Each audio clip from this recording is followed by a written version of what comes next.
Welcome to this edition of Growing Wisdom. I'm Dave Epstein, and today we're going to be talking about attracting hummingbirds to your garden. This is something I love to do, and in the eastern United States, we have the ruby-throated hummingbird, and the salvias. These are not hardy here, but these are sort of more, almost like more tropical salvias, like this one. They're like a magnet for the hummingbirds. Let's take a look at these three varieties of salvia that we want to show you today. So we've got this proven winners, all three of them: deep purple, blue suede shoes, and rocking fuchsia.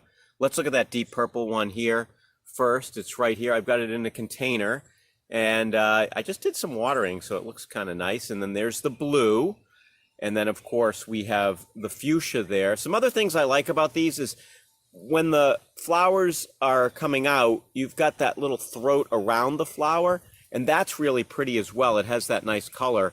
And, you know, you look at the blue suede shoes one, look at that little blue there. Isn't that nice? And then the same thing on the purple. So even before they bloom, like this, they look really nice. And I've got mine in a container. So I put some petunias there at the base of the container as well. And I do still have the hummingbird feeder right on the window, also to attract them. And there's plenty of other flowers around the area that will attract the hummingbirds, but I do find that these salvias are one of the best if you want hummingbirds in your garden. They are just fantastic. You can put them in the ground. I'm just running out of ground room, so I put them in a big container.